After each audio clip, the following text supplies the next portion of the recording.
পৃথিবীর ইতিহাসে যদি সবথেকে বিধ্বংসী কোনো অস্ত্র থেকে থাকে তাহলে তা নিঃসন্দেহেই পারমাণবিক বোমা। তবে আপনারা কি জানেন কিভাবে এই পারমাণবিক বোমা তৈরি হয়েছিল? যদি না জেনে থাকেন তাহলে আপনার জন্যই এই ভিডিও। হাই, আমি দেবা। চলুন ভিডিওটি শুরু করা যাক। বন্ধুরা, সময়টা 16 জুলাই 1945, যেদিন প্রথমবারের মতো এই অ্যাটম বোমকে টেস্ট করার জন্য প্রস্তুতি চলছিল। আর এই টেস্টের দায়িত্বে ছিলেন ফিজিসিস্ট জে রবার্ট ওপেনহাইমার। তবে ততক্ষণ পর্যন্ত তার কাছে বিন্দুমাত্র ধারণা ছিল না যে তার তৈরি এই অস্ত্র পৃথিবীর ইতিহাসকে কিভাবে পাল্টে দিতে চলেছে। তবে এই অনুভূতি উপলব্ধি করতে তাকে বেশি সময় ব্যয় করতে হয়নি, কারণ টেস্ট সম্পূর্ণ হওয়ার সাথে সাথেই এর বিধ্বংসী রূপ দেখে তিনি বুঝতে পেরে গিয়েছিলেন যে তিনি কতটা বড় ভুল করে ফেলেছেন। তাই তো তিনি এর বিধ্বংসী রূপকে বর্ণনা করার জন্য ভগবদ গীতা থেকে শ্রীকৃষ্ণের একটি বাণী, now I am become death, the destroyer of worlds, এই উক্তিটি তুলে ধরেছিলেন। তবে তার কাছে কোনো চয়েস ছিল না, কারণ তিনি যদি এই কাজ না করতেন তাহলে হয়তো পৃথিবীকে আরও বড় ধ্বংসের মুখে পড়তে হতো। এমনটা কেন? চলুন বলছি। বন্ধুরা, এই ওপেনহাইমার, যিনি সকলের কাছে the father of atomic bomb নামে খ্যাত, তিনি 1904 সালে জন্মগ্রহণ করেছিলেন এবং মাত্র 18 বছর বয়সে কেমিস্ট্রি নিয়ে পড়ার উদ্দেশ্যে তিনি হার্ভার্ড জয়েন করেন। যদিও অ্যাডমিশন নেওয়ার পর গুরুতরভাবে অসুস্থ হয়ে পড়ার কারণে তাকে 1 বছর পড়াশোনা থেকে একদম দূরে থাকতে হয়। তবে তিনি এতটাই জিনিয়াস ছিলেন যে সুস্থ হওয়ার পর 4 বছরের ডিগ্রি কেবলমাত্র 3 বছরেই কমপ্লিট করে ফেলেন। কেমিস্ট্রি নিয়ে পড়াশোনার পাশাপাশি ফিজিক্সের প্রতিও তার যথেষ্ট ভালোবাসা ছিল। তাই হার্ভার্ড থেকে বেরিয়ে থিওরিটিক্যাল ফিজিক্স নিয়ে রিসার্চ করার জন্য তিনি জার্মানি চলে যান এবং মাত্র 23 বছর বয়সেই ফিজিক্সে পিএইচডি কমপ্লিট করে ফেলেন। এবং পিএইচডি করার পর তিনি আবার ইউএসএতে ফিরে আসেন এবং সেখানে তিনি তার রিসার্চ কন্টিনিউ করেন। তবে সেই সময় পর্যন্ত ওপেনহাইমারের পারমাণবিক বোমা নিয়ে বিন্দুমাত্র ধারণা ছিল না। তবে যখন 1944 সালে ইউরোপে হিটলারের আগ্রাসন বাড়তে থাকে, তখন হিটলার পৃথিবীকে নিয়ন্ত্রণ করার জন্য পৃথিবীর সবথেকে পাওয়ারফুল অস্ত্র তৈরি করার কাজে কয়েকজন সায়েন্টিস্টকে নিয়োগ করেন। এখানেই আবার এন্ট্রি ঘটে অ্যালবার্ট আইনস্টাইনের। আইনস্টাইন হিটলারের এই অস্ত্র তৈরির প্ল্যান জেনে নেয় এবং তিনি আমেরিকার প্রেসিডেন্ট রুজভেল্টকে এই বিষয়ে চিঠি লিখে সতর্ক করেন। এরপর আইনস্টাইনের লেটার পড়ে আমেরিকান প্রেসিডেন্ট নড়ে চড়ে বসেন এবং সিদ্ধান্ত নেন ইউএসএও পাল্টা পারমাণবিক বোমা তৈরি করবে এবং এর জন্য ম্যানহাটন প্রজেক্ট নামে একটি সিক্রেট মিশনের সিদ্ধান্ত নেওয়া হয়। তবে এই ম্যানহাটন প্রজেক্টের জন্য ইউএসএ আইনস্টাইনকে নিয়োগ করেনি, কারণ আইনস্টাইন জার্মানির নাগরিক হওয়ায় ইউএসএর সন্দেহ ছিল আইনস্টাইন আমেরিকার সাথে বিশ্বাসঘাতকতা করতে পারে। এই কারণেই এই ম্যানহাটন প্রজেক্টের দায়িত্বভার আমেরিকার অত্যন্ত মেধাবী সায়েন্টিস্ট ওপেনহাইমারকে দেওয়া হয় এবং এই সিক্রেট প্রজেক্টের জন্য নিউ মেক্সিকোতে নতুন শহরও তৈরি করা হয়, যাকে লস অ্যালামস নাম দেওয়া হয়। 1945 সাল পর্যন্ত এই প্রজেক্টের পেছনে ইউএসএ প্রায় $2 বিলিয়ন মতো খরচ করে ফেলে। ম্যানহাটন প্রজেক্টের জন্য প্রায় 1,30,000 কর্মচারীকে অত্যন্ত গোপনীয়তার সাথে নিয়োগ করা হয়, যাতে প্রজেক্ট সম্পর্কিত কোনো তথ্য বাইরে ফাঁস না হয়। লস অ্যালামসে কর্মরত সকল সায়েন্টিস্ট, রিসার্চার, টেকনিশিয়ান সবাইকে আলাদা আলাদা কোড নেম দেওয়া হয়। এমনকি এদের কাছে আসা লেটার্সের অ্যাড্রেসও ফেক দেওয়া হয়।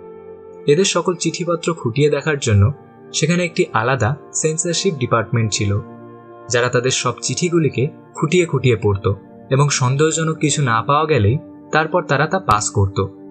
প্রজেক্ট সাইটে প্রবেশ করার জন্য স্ট্রিক্ট সিকিউরিটির ব্যবস্থা ছিল, যেখানে কর্মচারীদের তাদের এন্ট্রি পাস দেখিয়ে প্রবেশ করতে হতো এবং কাজ শেষ হয়ে গেলে এক্সিট পাস দেখানোর পরই তারা সেখান থেকে বেরোতে পারত। এমনকি এই শহরে যেসব সায়েন্টিস্টরা বসবাস করত, তাদের পরিবারে কোনো নবজাত শিশুর জন্ম হলে তার বার্থ সার্টিফিকেটেও আসল শহরের নাম উল্লেখ থাকতো না। আর এইসব কিছু শুধু এই জন্য করা হচ্ছিল যাতে অ্যাটমিক বোমের সাথে যুক্ত কোনো ডেটা হিটলারের কাছে পৌঁছে না যায়। আর ওপেনহাইমারকে এই কাজের জন্য নিযুক্ত করা হয়েছিল কারণ তার কাছে আগে থেকেই নিউক্লিয়ার ফিশন নিয়ে কাজ করার অভিজ্ঞতা ছিল। নিউক্লিয়ার ফিশন হলো সেই প্রক্রিয়া যার মাধ্যমে যে কোনো পদার্থের মধ্যে থাকা অ্যাটমগুলিকে আলাদা আলাদা করার মাধ্যমে সেখানে অত্যাধিক পরিমাণে এনার্জি উৎপাদন করা যায়। পারমাণবিক বিদ্যুৎ কেন্দ্রগুলিতে সাধারণত এই নিউক্লিয়ার ফিশনের মাধ্যমেই বিদ্যুৎ উৎপাদন করা হয়। বন্ধুরা, আমাদের প্রকৃতিতে থাকা সবথেকে ভারী এলিমেন্টগুলির মধ্যে একটি এলিমেন্ট হলো ইউরেনিয়াম। ইউরেনিয়ামের একটি অ্যাটমে 92টি প্রোটন এবং 146টি নিউট্রন থাকে। এগুলিকে যদি এক করে দেওয়া যায় তাহলে ইউরেনিয়ামের টোটাল অ্যাটমিক মাস 238 হয়। সেখানে থাকা সায়েন্টিস্টরা অনেক গবেষণার পর এই সিদ্ধান্ত নেয় যে যদি ইউরেনিয়াম 238কে একটি বিশেষ প্রসেসের মধ্যে দিয়ে বের করা যায় তাহলে তা ইউরেনিয়াম 235-এ পরিণত হয়। আর এই ইউরেনিয়াম 235 হলো একটি আনস্টেবল এলিমেন্ট, অর্থাৎ যদি একটি নিউট্রনের সাথে এই ইউরেনিয়াম 235-এর কলিশন করানো যায় তাহলে ইউরেনিয়ামের অ্যাটমগুলি আলাদা আলাদা হয়ে যায়। এর ফলে এমন এক চেইন রিঅ্যাকশন হয় যা প্রচণ্ড ধ্বংসাত্মক। তবে ইউরেনিয়ামের একটি নেগেটিভ পয়েন্ট আছে। যেহেতু ইউরেনিয়াম একটি ন্যাচারাল এলিমেন্ট, তাই স্বাভাবিকভাবেই এই ইউরেনিয়ামকে একটি লিমিটেড কোয়ান্টিটিতে মাইন করা সম্ভব। তাই ম্যানহাটনের বিজ্ঞানীরা ইউরেনিয়ামের মতোই আলাদা একটি এলিমেন্ট তৈরি করে যা ইউরেনিয়াম 235-এর থেকে বেশি আনস্টেবল। এই এলিমেন্টটিকে প্লুটোনিয়াম 239 নাম দেওয়া হয়। 16 জুলাই 1945 সালে বিশ্বের প্রথম পারমাণবিক বোমা তৈরি হয়ে যায় এবং এর পরের কাজ ছিল এর টেস্ট করার।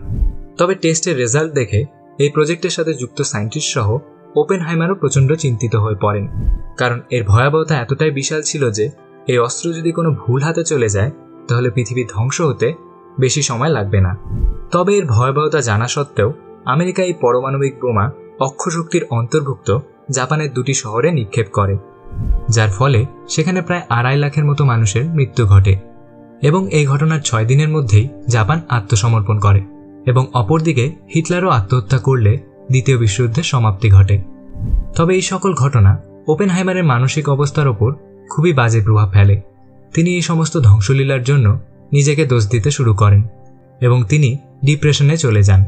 পরবর্তীতে আমেরিকাও ওপেনহাইমারের থেকে মুখ ফিরিয়ে নেয়। ওপেনহাইমারের কাছে পারমাণবিক বোমার ফর্মুলা থাকার কারণে আমেরিকা তাদের গুপ্ত এজেন্সির মাধ্যমে ওপেনহাইমারের ওপর নজর রাখতে থাকে এবং এর মধ্যেই আবার 1949 সালে আমেরিকার সবথেকে বড় শত্রু সোভিয়েত রাশিয়াও পারমাণবিক বোমা বানিয়ে ফেলে, যার ফলে সন্দেহের মুখে পড়ে যায় ওপেনহাইমার। আমেরিকা মনে করে ওপেনহাইমার এই টেকনোলজি সোভিয়েত আর্মির কাছে পৌঁছে দিয়েছিল। এই সন্দেহ আরও জোরালো হয় যখন জানা যায় ওপেনহাইমারের বান্ধবী একজন কমিউনিস্ট ছিলেন। ফলে ওপেনহাইমারের বিরুদ্ধে এনকোয়ারি বসে এবং তাকে সোভিয়েত এজেন্ট হওয়ার বদনাম দেওয়া হয়। তবে ওপেনহাইমার এই ধরনের সকল অভিযোগকেই অস্বীকার করেন এবং জানিয়ে দেন তার কমিউনিস্ট এবং সোভিয়েতদের সাথে কোনো রকমের সম্পর্ক নেই। তবে তার কথাকে মান্যতা না দিয়েই আমেরিকা তাকে দোষী হিসাবে ঘোষণা করে এবং তার কাছ থেকে প্রজেক্টের সকল রাইটস কেড়ে নেওয়া হয়। তবে এর পরের কয়েক বছর ওপেনহাইমার নিজেকে সবার থেকে আলাদা করে নেন এবং নিবৃত্তে জীবনযাপন করতে থাকেন। তবে এরপর যখন জন এফ কেনেডি আমেরিকার প্রেসিডেন্ট হন, তিনি ওপেনহাইমারকে জানান তাকে নির্দোষ প্রমাণ করার জন্য গভর্নমেন্ট আবার একটি ফেয়ার ট্রাইব্যুনালের ব্যবস্থা করবে। তবে এইবার ওপেনহাইমারই এই প্রস্তাবকে খারিজ করে দেন এবং এর মধ্যেই 1966 সালে তিনি ক্যান্সারে আক্রান্ত হয়ে পড়েন এবং তার মৃত্যু ঘটে। বন্ধুরা, এই ভিডিওটি কেমন লাগলো তা অবশ্যই জানাবেন। ভালো লাগলে লাইক শেয়ার করে চ্যানেলটিকে সাবস্ক্রাইব করে দেবেন। ধন্যবাদ।